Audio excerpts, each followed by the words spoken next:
Sitting here live with Robert Oberst. Who is Robert Oberst anyway? We're live and all alone. Yeah, so you should check. All alone, just us. No one to interrupt. Nobody. So take your pants off. We're gonna get kicked off Facebook for this one. Yeah. I'm gonna have to remind myself to hold this fucking freaking microphone up here. You can say. I said the fuck word. Damn it. Don't say the fuck word. Yeah. Yeah, let's get. What are we talking about? The weird thing is, this is the only time that we've ever sat on a couch that's not black leather together, though. That's right, with our clothes on. Yeah. Leather cleans up easier. I could make you about $5,000 a day. Yeah. I've been offered much less, and took it. And we'll take it again. Yeah. Taken it plenty of times. So, we're in Texas. Yes, ma'am. I feel like we always end up in Texas, but never at the same time. Have we ever been in Texas? Yeah. I don't know if we have.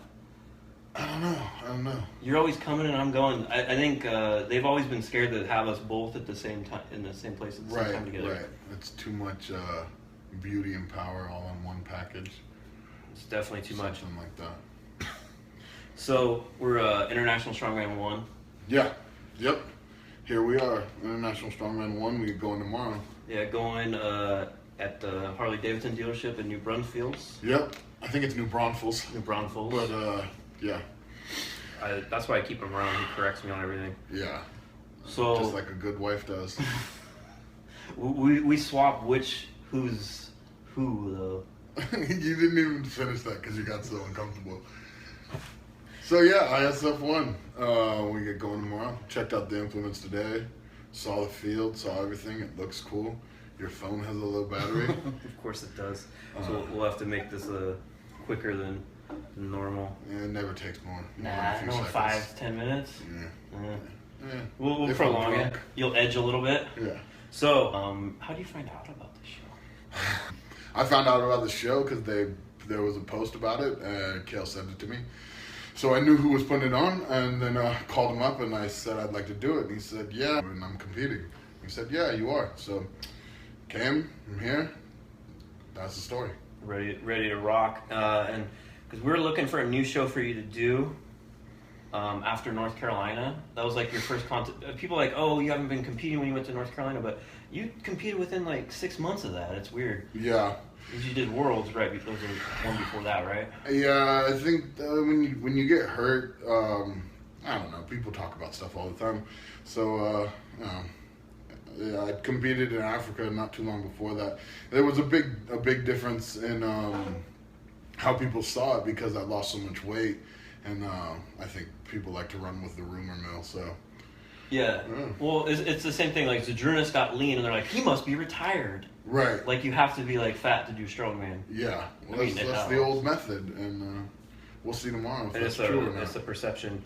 And I know like the North Carolina show, we talked a lot about that, and you were like getting back in, but it wasn't quite back to like 100% after dieting down, and you put on a little bit of weight.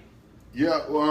Carolina was a good test run. It was nice. I think it was perfect fit for that time. Yeah, it was crazy. It was one of those things that I had to feel out my new weight, and I had to figure out what it was like eating and stuff day of the show, and all the other little things that go with it. When you lose almost 70 pounds, a lot of things are different between leverage points and other little things and stuff. So little things. But ran through it, came through pretty good. I learned a lot. Oh my God, my body's so much different. So, figured it out. Came into this show I think I was about 14 pounds heavier the day I got on the plane, and probably like 16 pounds heavier right now. Because they've been feeding you. I know, I'm burping it up right now. Jesus. We just got back from eating, and we're doing this before we have to go eat again. Yeah, it's ridiculous. So. Got the event tomorrow. Mm-hmm. Which you looking forward to? You gonna bring the Texas heat? Yeah, I think it's already been brought.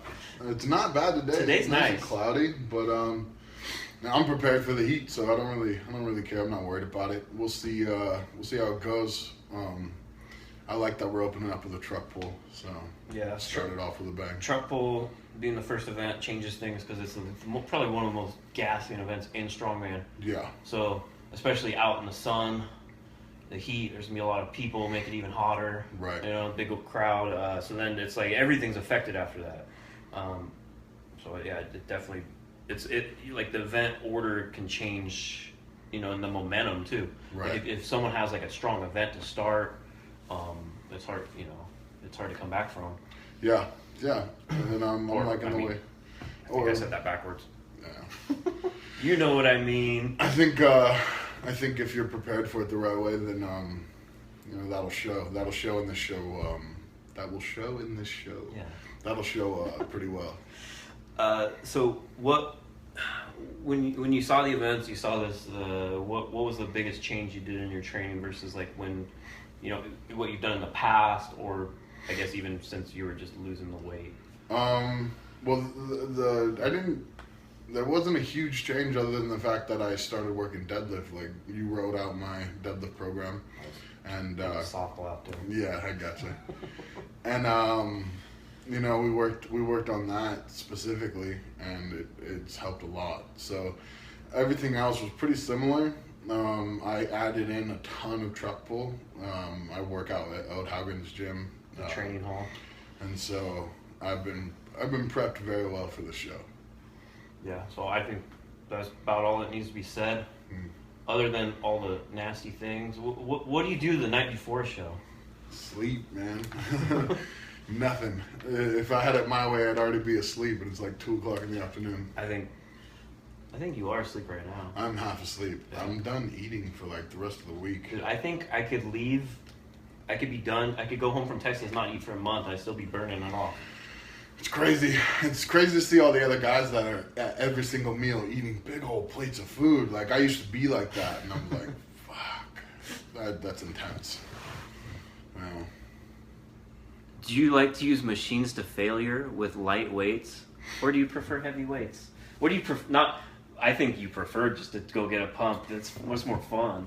Yeah, I mean, if you prefer and what's best for an athlete are two different questions. Yeah. So I guess I can answer them both.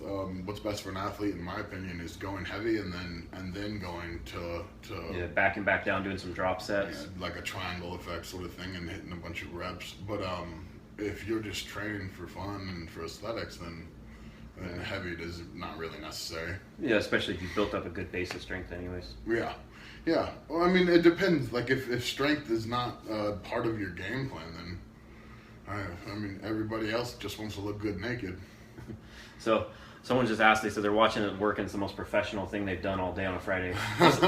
So, what's the most professional thing you've done? Ever? Yeah. Or just this week? Should I hold this microphone up here this whole time? Yeah, even though this audio is not going through a microphone. Yeah.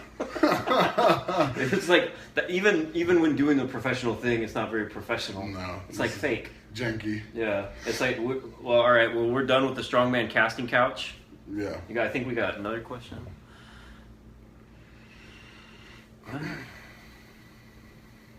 What did the deadlift plan entail during the prep? It was basically the biggest difference was more deadlifts. We did it more often, more frequency. And it was much more Volume. structured. It was way more structured than Yeah. my normal stuff. I was being an idiot with deadlift. I was deadlifting like someone who doesn't know how to deadlift, which Too heavy, too often. yeah, and it was stupid. So I didn't. Kale just planned it out for me, and then also being responsible for telling somebody what you've done changes a lot of things as well. Yeah. So. It's what we're gonna come up with a plan for you is gonna be completely different than someone else. There'll be similarities, but you know, you're a high level athlete, and it's fine tuning things. We're not gonna drastically change anything over what you're already doing.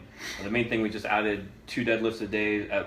We tried to as much at work. We worked on front squats. We worked on time set and like prolonging that, because in strongman we're pulling deadlifts for, you know, it's not for a 1 rep max. You got to go for 60 seconds. So that was another way to you know, keep the volume in check and kind of build up and make it harder without necessarily doing more weight or anything. And we work up to like a, you know, heavy 5 or heavy 3, and then we back down and do not all out for 60 seconds, so it's not to absolute failure, but we'd just go like 2 sets of 30 seconds, 2 sets of, even when you start 215, just getting that rhythm going that you need to do a show. It's very specific. Very specific, and it felt really good, you know. And just the main thing, keeping someone healthy and in shape going into the show. Like, you don't want to overdo it because you want to have the most. You want your best deadlift day here. Peak for it. Right. Yeah, so we'll see how it goes tomorrow. You can check out more information on internationalstrongman.com, and I'll be posting on Starting Strongman YouTube page. I'm at Let Kale Lift on Instagram, at Robert Oberst, of course, and check him out on, follow him on Facebook, and thanks for listening.